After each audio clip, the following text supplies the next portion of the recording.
Hello out there and welcome to JCAL Education at Home. I am Christina Wellington in collaboration with the Jamaica Center for Arts and Learning, and we present to you CandleMaking 101. I have been making candles with my business, Mellow Vibe Candles, for the past 10 years. It started off as a hobby, just as something that I really loved, and I turned it into this new blossoming baby. In this series, we are going to cover some candle making facts, current candle making trends, current industry trends, and future candle making forecasts. It's pretty hard to escape candles being used just about everywhere. You know, you walk into a restaurant, there's candles. When you're in the mood to relax, you want to get a candle. And for your romantic evenings, you're going to light a candle. If your lights go out, you're going to choose a candle. Even when you're outside during the summertime and you want to enjoy the outdoors, there are torches that you can light. You're pretty much lighting a flame really anywhere.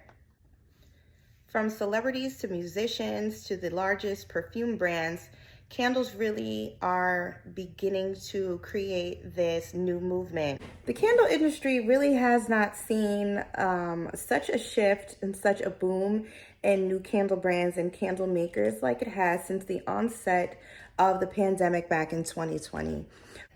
The candle industry is projected to cross $9 billion in revenue as early as 2026. Wow, that's right. We were expected to cross $6 billion by 2023 to 2024.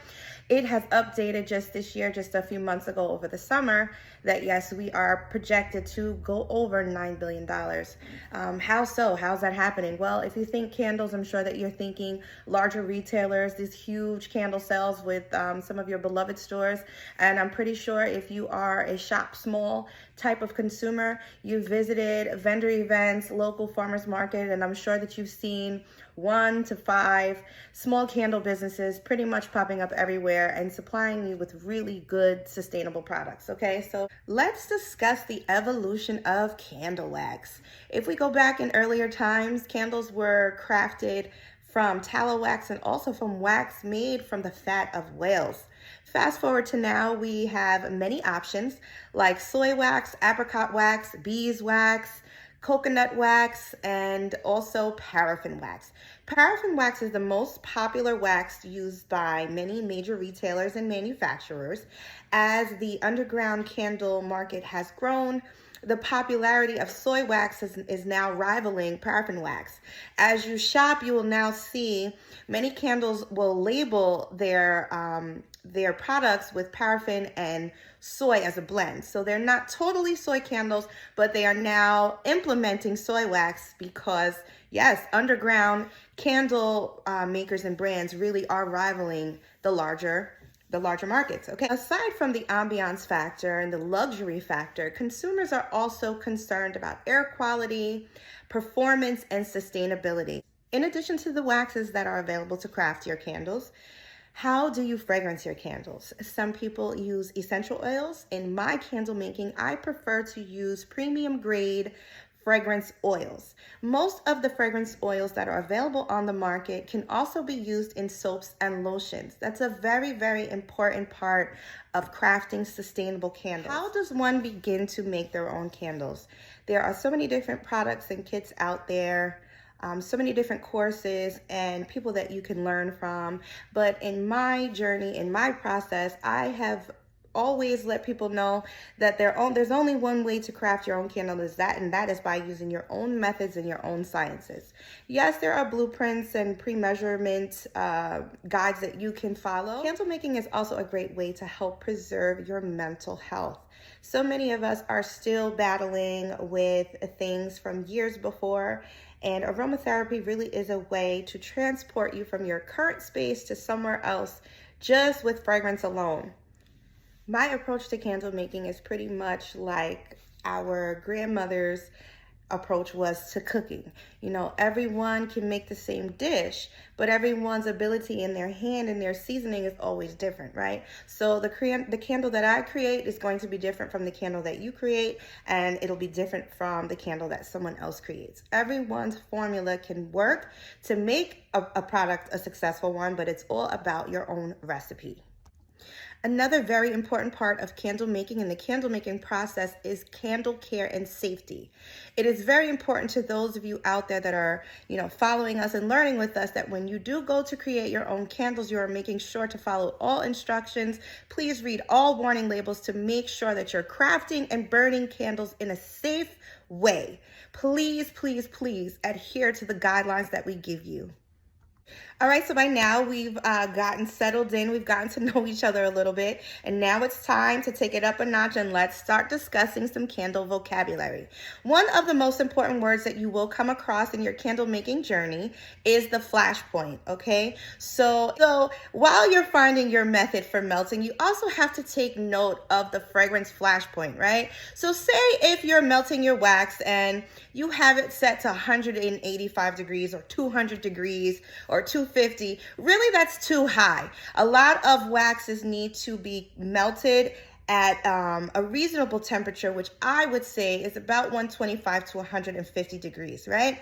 Anything over that, especially when combined with fragrance oil, now gives you the possibility of creating a combustible candle. Actually, the fragrance and the wax itself can combust while you're creating your candle if you are not adhering to the temperature guidelines underneath your flash point listing.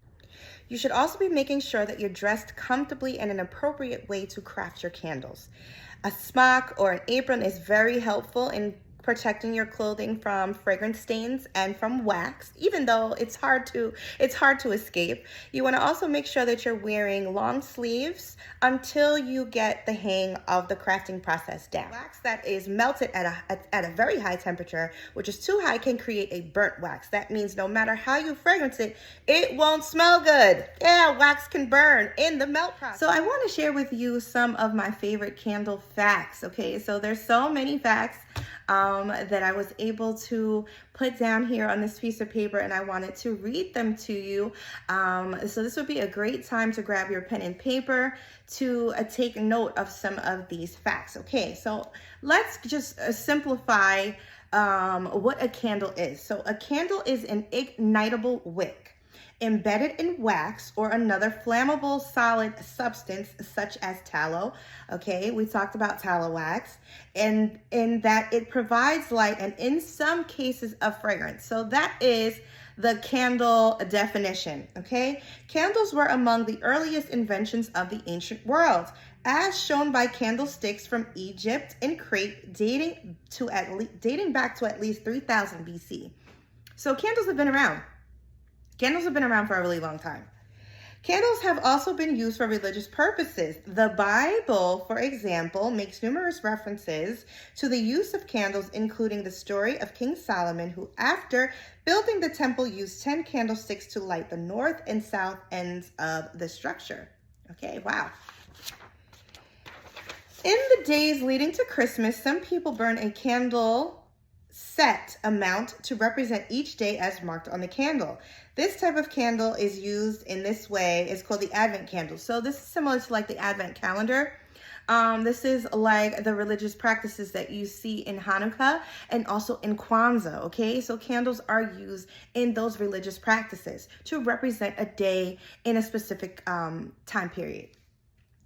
The first American colonists discovered that bayberries could be used to make candles, but the yield was very poor. 15 pounds of boiled bayberries would provide only 1 pound of fragrance for wax. Okay, so this is why you find that bayberry and cypress and those type of fragrances are very popular around the holidays, because that was initially the go-to fragrance for American culture way back when. Another fun fact is that one of the largest candle making manufacturer facilities was actually created in Syracuse, New York. So I live in New York, so that's really exciting to know. It was this facility that was responsible for creating new methods for mass production. Okay, so at that particular time, which is around the time of 1879, although we had some technological advancement, there really was a decline for the use of candles at that time period.